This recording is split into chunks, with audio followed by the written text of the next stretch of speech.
Make it drop.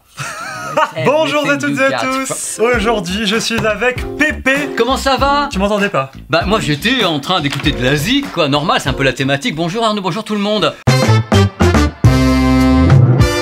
Aujourd'hui, nous allons parler des écouteurs et des... Alors, comment on dit, des intras? Il y a écouteurs, il y a semi-intra et intra. Ça dépend à quelle profondeur ça rentre. Pépé, il y a Tom qui demande que choisir entre intra et écouteur. Quelle est la différence? C'est l'isolation passive, déjà, parce que l'écouteur vient se poser à l'entrée du conduit. Comme les AirPods. Et si tu fais... wet and cushy, tu vas entendre ce qui se passe à l'extérieur. Tandis que si tu as des intras ou semi-intras, comme les AirPods Pro, donc tu as ici, tu rentres là, oh là là, ça y est. C'est avec un embout en silicone. Voilà, quoi. un embout en silicone. Les semi-intras se positionnent avec une sorte de petit parapluie à l'entrée du conduit auditif, comme le font les Bose, qui ont un petit parapluie, tu positionnes comme ça en silicone, hop, oh, j'ai le parapluie, oh, oh. Tu conseilles quoi pour une meilleure expérience auditive du coup? Moi je conseille les intras, c'est-à-dire au moment où tu vas les plugger, hop, je plug. Oh là là, hop, déjà, ça y est, c'est bloqué sans que j'ai activé quoi que ce soit. Donc pour conclure sur cette question, la différence entre les intras et les écouteurs, c'est que les intras, ça isole passivement le son. J'ai fait une nouvelle question. Est-ce que les AirPods sont totalement compatibles Android? Mais oui. Parce que là, tu nous montres les AirPods depuis le début. Je vous montre les AirPods depuis le début parce que j'en ai plein devant me regarder. C'était Noël chez toi avec Franck Rodro. J'en ai amené plein parce qu'on va parler de plein de trucs. Le problème des AirPods, comme de certains écosystèmes, des Google et autres, c'est que tu peux avoir le son, mais après il y a l'écosystème avec. Donc en effet, tu auras toutes les fonctions Apple avec un écosystème Apple. Par contre, tu auras le son avec Android, mais tu pourras pas accéder à des tas de choses. Et pour avoir un maximum de fonctions, il faut soit aller vers des marques neutres comme Sony, qui dans les deux cas va balancer la même chose sur une application ou sur l'autre, ou si on est vraiment dans des écosystèmes particuliers, genre Google Pixel, Apple, des trucs comme ça, ou Galaxy vraiment... Donc oui, on peut acheter des AirPods pour son téléphone Samsung ou Pixel, quoi. Oui, qui va le faire, c'est un autre problème, mais techniquement, vous aurez du son. Ça s'appellera en Bluetooth, mais quoi. Il peut s'appairer. Ouais. Après... Nouvelle question Pépé, pour une réduction de bruit maximale, faut-il privilégier les casques ou les écouteurs intra True Wireless? C'est une excellente question. Faut savoir que sur un casque, on peut mettre plus de micros d'analyse. Alors faut que tu m'expliques comment ça fonctionne la réduction de bruit active, parce que du coup là tu me dis des micros... Voilà, le truc le plus simple c'est le passif. Alors le passif, je vous l'ai dit tout à l'heure, on met ça, comme ça, hop, c'est fini, on s'est obstrué l'orifice, donc on a directement une isolation passive normale qui dépendra de l'embout, de la taille de votre conduit auditif, c'est passif. Pour ce qui est numérique, c'est tout à fait différent. Il faut faire intervenir, mon petit Arnaud et les gens qui nous regardent, des micros, un ou plusieurs micros qui sont placés ici ou sur les casques à l'extérieur, et le micro va capter les sons externes. À l'intérieur, il y a un circuit numérique qui va analyser ces sons-là et faire une sorte d'inversion. On va inverser la phase du son, donc il faut à la base qu'on capte le son à l'extérieur, qu'on l'analyse et qu'on renvoie une sorte de contre-mesure pour annuler le son. Tout ça, ça permet de réduire le bruit extérieur. Oui. Mais ce qui est passionnant, c'est que la technique a beaucoup évolué. Au début, on faisait ça avec un ou deux micros, c'était Bose qui avait lancé Bose Aviation. C'est les premiers casques justement qui étaient anti-bruit où Bose avait toute la technologie. Et on a multiplié le nombre de micros sur les casques pour permettre une analyse supérieure. Et maintenant, dans tous les systèmes, la plupart des systèmes haut de gamme, on a des micros en extérieur et un micro à l'intérieur qui capte les sons résiduels. Tout ce qui n'aurait pas été bien filtré est réanalysé par un micro à l'intérieur. Ça va beaucoup plus vite maintenant et beaucoup mieux avec une nouvelle génération de produits. Beaucoup de mes confrères vous diront que c'est mieux d'avoir un casque. Pourquoi? Parce que le casque a une plus grande surface. On peut mettre plus de micros. Il y a des casques qui ont jusqu'à 8 micros d'analyse, plus quelquefois un ou deux micros à l'intérieur au niveau de l'électronique. Ça fait que logiquement, on est censé obtenir des meilleurs résultats avec un casque plutôt qu'avec ce type de produit qui ne va pas assez loin avec le nombre de types de micros qu'on peut placer tout simplement. C'est normal. Il y a une logique à tout ça. D'autres diront que l'avantage de ça, c'est que déjà on bloque tellement avec le conduit que ça peut être avantageux. Le casque ne rentre pas dans ton conduit auditif à part les modèles Nuraphone. C'est une question d'école. Moi je peux dire que sur le terrain, les casques genre XM3 ou XM4 ainsi que les Bose en casque vont plus loin au niveau de la réduction de bruit que les systèmes en intra. Mais c'est vraiment un poil de cheveux. C'est quoi les références aujourd'hui des intras réduction de bruit active? Les AirPods Pro, qui sont quand même une réussite technique. Je dois reconnaître quand c'est bien fait. Eh bien, c'est bien fait. Sony XM3 sont d'excellents modèles à réduction de bruit. Je n'ai pas encore testé les nouveaux Jabra qui sont sortis 85T, mais ils annoncent une réduction de bruit absolument dingue. Et les Bose, les Bose, les QC35, les earbuds qui fonctionnent très bien aussi. C'est les marques qui sont phares. Je dis pas que j'ai testé tous les modèles, mais ces marques-là, on peut dire, ok, c'est cher. Ça veut dire combien à peu près? Entre 200 et 300. Pépé, nouvelle question. Est-ce qu'on peut trouver de bons écouteurs True Wireless pour moins de 100 €? Je les ai dans la main. Je savais même pas. C'est vrai? Je te jure. Tu les as dans la main, ça veut dire? Elles sont là. C'est moins de 100 € et ils sont bons. J'ai appelé ce produit le Miracle. Et c'est une grande marque anglaise, ça s'appelle Cambridge Audio. Ils ont sorti ça, ce sont les Melomania 1. Oh, ils sont tout petits. Ils valent 89 € et au niveau de la qualité audio, ils atomisent tout ce qui est devant.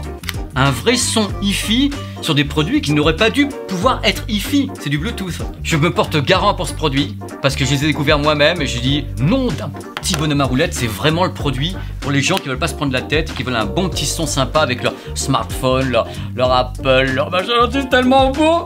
Et ça se trouve ça se trouve partout mon bon On les monsieur. trouve partout? En magasin? En magasin, je sais pas, mais sur internet, il y en a des wagons, ils arrivent plus à fournir.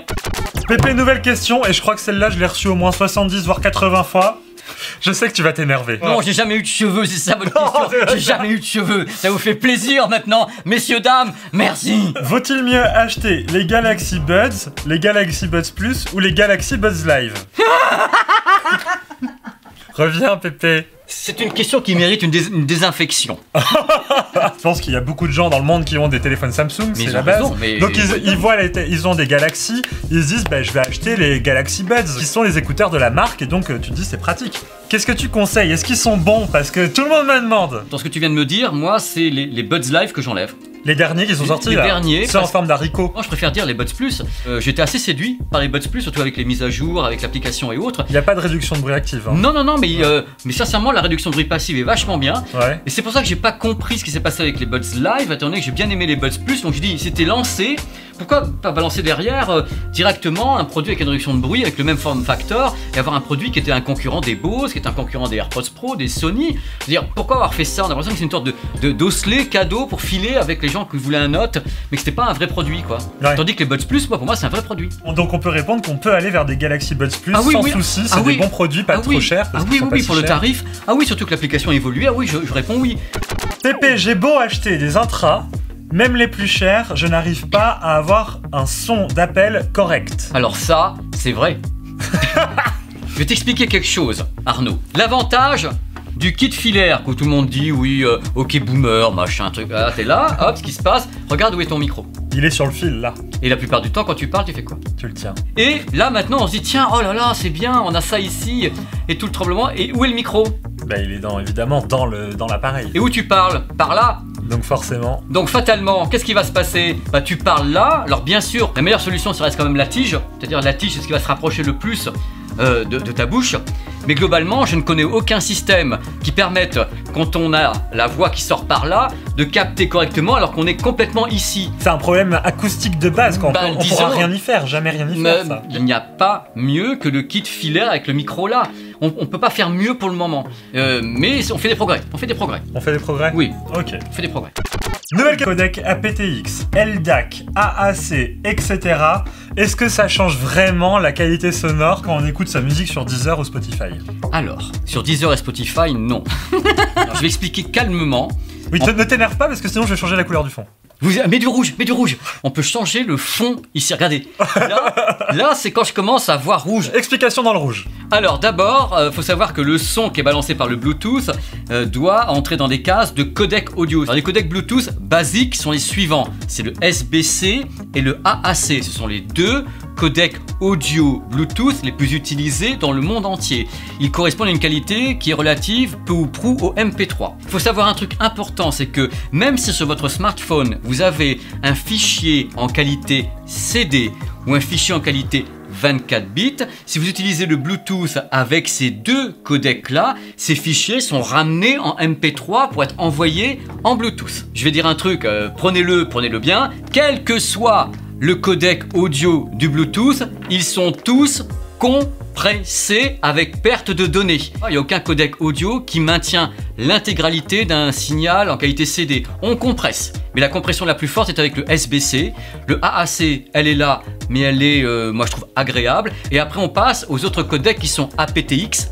aptX HD et LDAC. Si vous êtes possesseur de matériel Apple, ça n'existe pas. C'est-à-dire que Apple s'arrête au SBC et AAC. C'est un choix d'Apple, c'est de dire, nous, on considère que pour les gens, c'est parfaitement suffisant. Donc, les iPhones, au niveau du Bluetooth, s'arrêtent au SBC et AAC. Dans le monde Android, on a dépassé ça en raison de Qualcomm, puisque c'est Qualcomm qui a la licence aptX HD, et le LDAC, c'est Sony. Donc ces codecs-là sont meilleurs, sont premium, ils sont quoi? Qu'est-ce qui se passe avec ces aptX HD, c'est la bonne question. LDAC? Techniquement, sur le papier, aptX HD, LDAC sont des codecs avec moins de compression. D'accord. Il faut savoir que par exemple, l'aptX intègre un algorithme qui permet de retrouver les qualités d'un fichier en qualité CD. Donc il y a plus de détails dans le son quand on écoute, quoi. C'est bien rouge derrière. Hein. Ah, c'est rouge, là on peut pas faire plus rouge. On parle de théorie, tout ça. Le problème avec tout ça, et c'est pour ça qu'on risque de perdre les gens, c'est que l'avantage du SBC et du AAC, ça cadre avec tout le monde. Tous les cas de figure, tous produits sont SBC et AAC. Quand on va vers des systèmes aptX HD ou LDAC, il faut à la fois que les smartphones soient compatibles, donc être capable de balancer le signal, et à la fois que eux soient capables de le recevoir. Donc est-ce que tu as un vrai gain de qualité d'écoute en aptX HD LDAC machin que en SBC AAC? Et oui, on peut sentir des différences. Alors vous dire les yeux dans les yeux que les différences sont gigantesques, je vous mentirais. C'est-à-dire qu'en effet, on garde quand même quelque chose qui est balancé en Bluetooth avec des compressions de données. On n'est pas sur du Wi-Fi avec un signal qui est balancé en multiroom avec 3 gigas de machin truc. Non, on reste avec des codecs qui compressent à chaque fois. Donc toutes les différences vont devenir tout à fait subtiles.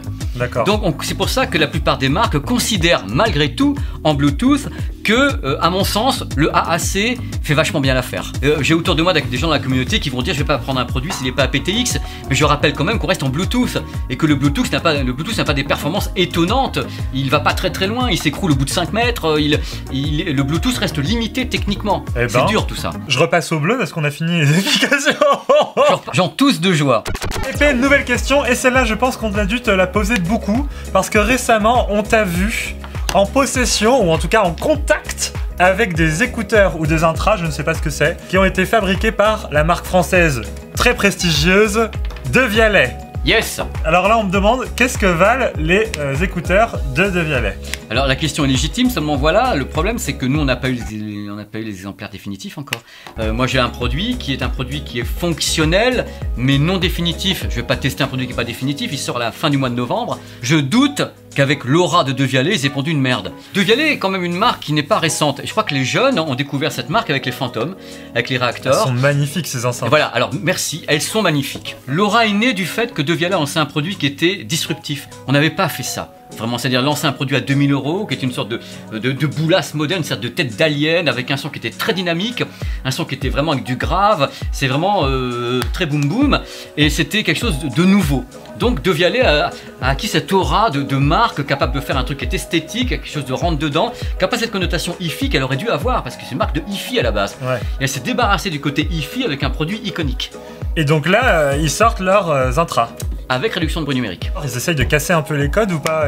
Ils essayent de casser les codes parce que la boîte est grande mais le produit est très petit. C'est parmi les plus petits que j'ai vu. Tu le poses dans l'oreille, c'est presque un bijou, et tu le poses et il y a tout dedans. Donc après, on aura la réponse à la fin du mois de novembre. Et de ce que tu as entendu là, c'était cool? Ce que j'ai entendu était bon. Mais encore une fois, l'application n'était pas terminée.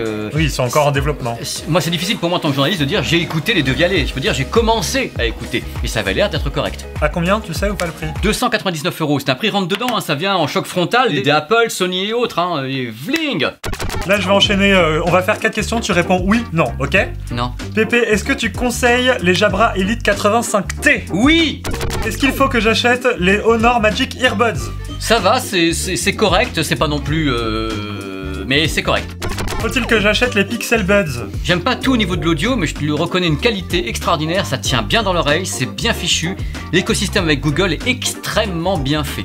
Produit pour le footing et autres, c'est étonnant. Bonne isolation passive en plus. Pépé, entre les AirPods et les AirPods Pro, tu me conseilles lesquels? Bah les AirPods Pro, parce qu'ils vont boucher ton petit conduit. Pépé, Nathan nous demande si Bose est vraiment la meilleure marque de réduction de bruit active et si c'est la meilleure marque pour écouter de la musique. Il est vrai que Bose bénéficie d'une aura extraordinaire. C'est-à-dire qu'on dit toujours Bose, tous. On a l'impression qu'on assoit carrément. Rien que quand on dit le nom de la marque, Bose, c'est rond. C'est rond. Bose a une aura extraordinaire parce que c'était les premiers à commercialiser des produits avec une telle dimension commerciale. Déjà, c'est une marque américaine. Aux États-Unis, dans tous les avions, tout le monde avait du Bose et tout. Ça a grossi. Parce qu'à la base, Bose, c'est une marque d'aviation. Bose a connu ses heures de gloire en lançant des systèmes Bose Aviation pour les pilotes d'avion. Ah oui, d'accord. Les casques Bose avec la réduction de bruit et autres. Mais Bose a un historique absolument gigantesque dans l'audio et la réduction de bruit. Mais le truc, c'est qu'en effet, ils ont réussi commercialement à pérenniser à fond cette aura extraordinaire de produits qui fonctionnent vachement bien. Mais les gens oublient quelquefois que Bose n'est pas seul au monde. Alors les personnes d'Audio-Technica, de Sony, qui travaillent sur le Sony Japan Audio depuis 60 ans et tout. Donc, les produits Bose, j'ai toujours aimé ça. Je trouve que les Japonais ont plus de fantaisie. Bose a un son qui est un peu plus grand public dans le sens où ça plaît vraiment à tout le monde. Ça va flatter l'oreille moyenne en fait. Bose fait un réglage audio qui va vraiment plaire au maximum de personnes. Les Japonais vont aller vers un truc un peu plus finaux, ils vont aller plus vers l'aigu, Sony, XM3 et autres. Ils ont un réglage différent. En effet, pour répondre à la question, Bose est une excellente marque. Non, Bose n'est pas la meilleure marque, il n'y a pas de meilleure marque. Il y a plusieurs marques avec plusieurs signatures sonores, plusieurs fabricants, plusieurs types de sons et de matériel. Si tu prends un produit Bose à pas cher, il n'aura pas le même son qu'un produit à 350 €. Même chose chez Sony ou bien Audio-Technica. Donc c'est difficile de mettre une estampille, un sceau sur une marque en disant oui, bon, celle-là c'est la meilleure et point barre. Non, Coco, c'est pas la meilleure et point barre. Tu as des bons produits dans telle ou telle gamme chez lui ou tu as des bons produits chez d'autres marques. Bose n'est pas le seul au monde, Sony non plus, ni Audio-Technica, ni voilà, il y a des bons produits partout, il suffit de les trouver et on est là pour vous aider. À mon avis, pour bien répondre à la question, au niveau de la réduction de bruit des voix humaines, Bose est leader. Certains sons aigus et certains sons de voix humaine dans un open space, Bose c'est étonnant. C'est étonnant. Par contre, certains autres scénarios audio, les scénarios d'un bus dans la rue, d'autres scénarios, quelquefois le Sony XM3 arrive à mieux s'en sortir. C'est pour ça que je dis qu'on peut pas faire d'un truc en disant c'est le meilleur. Non, tu as des scénarios audio où certaines marques s'en sortent mieux que d'autres. Pépé, est-ce que c'est grâce à Apple que nous avons des True Wireless? Non, à dire vrai, j'avais rencontré les premiers modèles au CES de Las Vegas, c'était en 2015. Et c'était une marque qui n'est pas tellement connue en France, ça s'appelle Onkyo. C'est Onkyo qui avait sorti des prototypes d'Intra qui devaient faire à peu près 3 fois ça. C'était des chamallows, tu mettais, et puis ils m'ont dit « Ah, PPG, ça, regarde !» Moi j'étais là, je sais quoi. Bah, c'est des écouteurs sans fil. J'ai dit « Mais sans fil entre les deux ?» Mais oui, c'est nos écouteurs sans fil, c'était un prototype de chez Onkyo que j'ai vu après au Japon l'année suivante. Ils étaient parmi les premiers à montrer ça. Il faut savoir qu'avant Apple, en Chine, il y a eu 2 marques qui ont lancé des produits True Wireless avant l'arrivée des AirPods d'Apple. Donc Apple ne sont pas les premiers, mais ils ont quand même démocratisé mondialement. Affirmatif, docteur.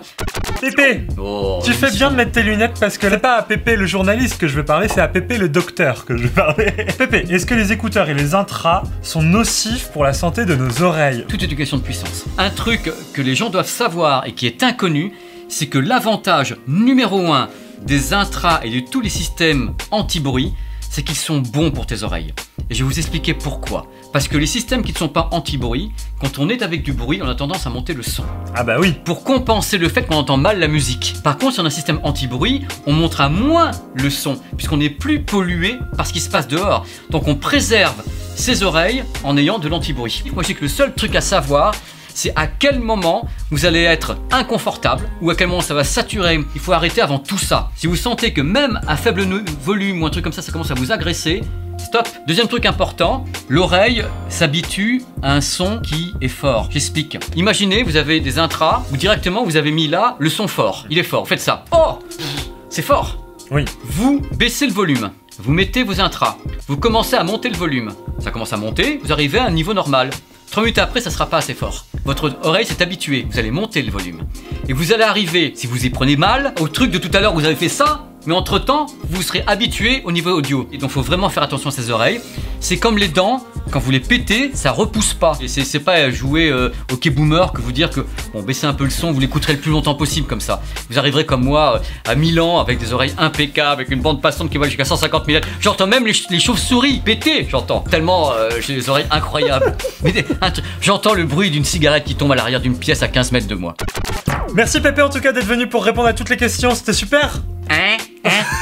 Je te remercie beaucoup Arnaud de m'avoir invité, je remercie tout le monde d'avoir regardé, je sais c'est compliqué d'arriver à suivre ces émissions Ask. Ben, c'est beaucoup d'infos, mais en tout cas c'est vrai que on essaye de répondre quoi. On y met tout notre cœur. Maintenant il y a des couleurs derrière et tout, rouge quand on n'est pas content. Moi je dis ça monte à chaque fois cette émission. Tu veux que je mette quelle couleur? Eh bien une sorte d'arc-en-ciel d'amour. Voilà, un truc comme ça avec toutes les couleurs en même temps. Merci d'avoir assisté à cette émission. Merci beaucoup, on revient bientôt pour d'autres thématiques, posez des questions. Mettez-les-nous dans les commentaires, on regarde. Bon allez, au revoir. Au revoir hein. Salut. Au revoir.